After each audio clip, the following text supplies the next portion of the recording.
What's up, y'all? Welcome back to the channel. I want to thank everybody for staying tapped in. As you can see by the beanie and the snow, I'm back in the crib. I'm back in Milwaukee, just visiting family.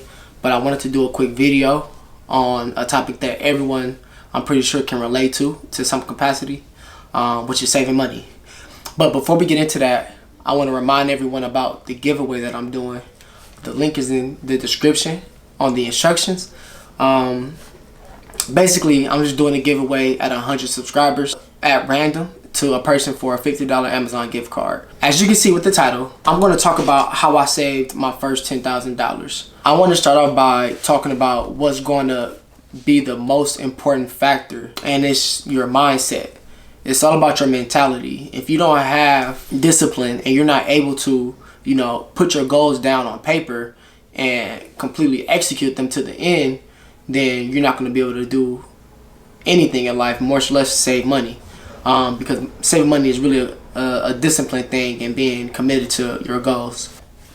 It's only the 23rd day of the year. A lot of people are already talking about throw the whole year away because they didn't go to the gym since day one, January 1st, or because they had to spend money on something that just came up. Life happens. Get over it, pretty much. But you have to stick to your goals. It's still 342 days left in the year. That's a lot. We're only 6% through the year. 94% of the year is still remaining.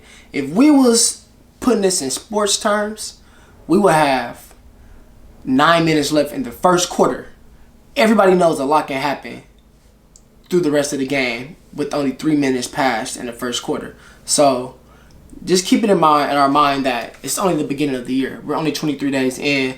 Any goal that you had coming into the year should still be in place. You shouldn't be throwing nothing away. Keep your goals in place. Now, more specifically, what this video is about is saving money. A lot of people, once they start working or once they start just having some success and seeing some money, they have goals set to save. And a lot of times, they want to hit that milestone of saving their first $10,000. In order to do that, there's pretty much two ways to hit that goal. You're either going to increase your income or you're going to decrease your expenses. Now, don't click off the video. This isn't it. Like, there's more to it. Those are just the first two things. There's pretty much 5 steps or 5 key things that you want to focus on when you're trying to hit your savings goals. But those are the first 2 things. After you hit those first 2 things, you can go to the next. So first, increase your income. In 2020, there's tons of different ways to increase your income. Like, literally anything that you're good at or that you do, you can monetize it. If you're good at mounting TVs, put your service up on TaskRabbit. If you have a car, drive Uber or DoorDash or Uber Eats, whatever the case may be. If you have free time, you can do Turo, you can do Airbnb. If you're good with building apps or anything with the coding, you could put your services on Upwork. There's 1,000 different things you can do. Affiliate marketing, you can do like anything. I can go, the list is endless. Whatever you're good at, you can monetize it. So that's the first part, increasing your income. The second thing is decreasing your expenses. Now, this is a tough one, and this one is a lot. This is something that people often don't take seriously, but it's a pretty important part in saving money, decreasing your expenses. Me personally, I think the best thing you can do after college is move home and cut out over half of your expenses. You probably won't be able to have no expenses completely, but you'll save a lot more money living with your family than you will living on your own and having to take care of everything. That wasn't an option for me. My network and my professional life was going to be in California, and my family was here in Milwaukee. So that wasn't an option for me. So I decided to increase my income. I did Turo and I did Airbnb because I had that flexibility outside of work, after work on the weekends, just being in the Bay Area. So decreasing your expenses, the main thing is knowing where your money is going. This is something that a lot of times people want to save money, but they simply don't know where their money is going. So in order to know where your money is going, you have to organize it. What I do is I kind of put it into 4 buckets. You can put it into food, bills, going out, clothes. That's what you need to survive. Print out your bank statements, and then you'll see what you spend your money on throughout the month. You need a place to live, and that's gonna fall into your bills. You need to eat. You can't just be all work all the time, so you're gonna go out here and there, and you need clothes. Don't leave anything out. Don't sell yourself short. You have to make sure that you're putting everything from your rent, your car note, your car insurance, your Wi-Fi bill, your energy bill, your water bill, your food, your gas, your student loan payments, anything that you pay for, you have to make sure that you document it and you organize it and you put it into one of those buckets. After that, try to find any opportunities where you can avoid unnecessary spending. And when I say avoid unnecessary spending, I mean that coffee that you get in the morning that you spend $4 on. And then let's say you spend $7 at lunch because it's just $7.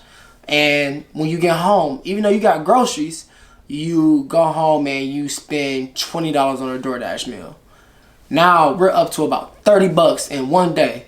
And let's say that you don't do this every day. Let's say you only do it 3 days out of the 7 of the week. Just in those 3 days out of the week, that's $90.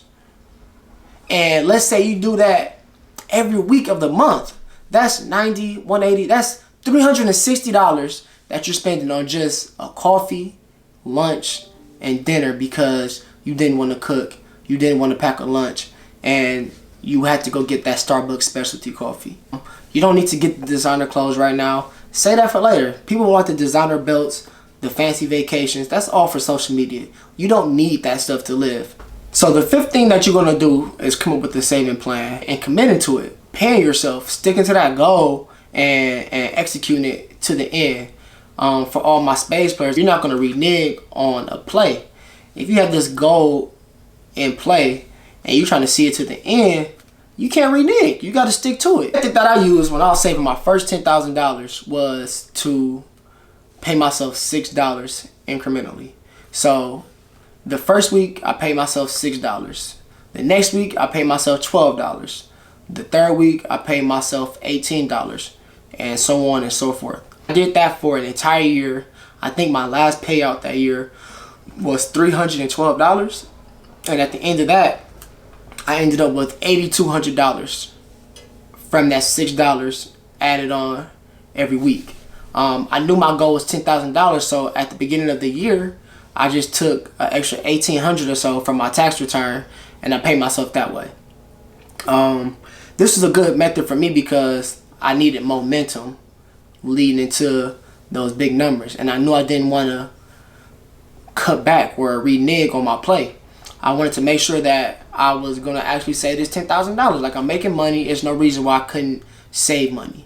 And this may not be the best method for you, or it may not be the best method, period, but my plan was I wanted to save this $10,000. So whatever I had to do, I did it after I paid myself first. So that's the last thing. Like, come up with a play and execute it. If their plan is to save $5,000, you can start with $2 and pay yourself $4 the next week, and then pay yourself $8 the week after that. Whatever it is, just stick to it. That was my play, and that was my plan, and I made sure I stuck to it. And that was pretty much how I saved my first $10,000.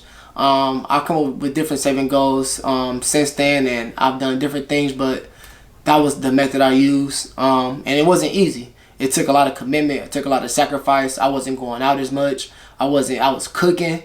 I wasn't eating all the good food that I like to eat. It was just a sacrifice that I was willing to make to see my plan be fully executed to the end. But you can do smaller goals. Say you do $2 and you go $4 a week after that, and then you go $8 a week after that, and you use the $2 method. At the end of the year, you'll save $2,756. Say you do $4 and you keep paying yourself that incrementally. At the end of the year, you will have $5,512. And like I said, if you do the $6 method, you'll have $8,268 at the end of the year. And like I said, it's just the beginning of the year. We're only 23 days in, 3 weeks in. So if you want to use one of these methods, you can get caught up. So if you want to do the $2 method to get caught up, you have to pay yourself $12 to get caught up, and then the next payout you will pay yourself $10, and then the one after that you will pay yourself $12. If you want to do the $4 method, you have to pay yourself $24, and then the next payout after that would be $16, and then the next payout after that would be $20, and you keep adding to it. If you want to do the $6 method, same thing. You'll pay yourself $36 this week to get caught up, and then after that you'll pay yourself $24 the next week, and then the week after that you'll pay yourself $30, and you'll keep doing that every week until the end of the year, till you get to your savings goal. This is just a method I use to save the $10,000. It was the easiest way to build momentum to where I'm getting to that $200 payout, that $300 payout, the $306 payout, the $312 payout. I got such a solid foundation that I built by knowing where my money is going, that it wasn't going to be broke.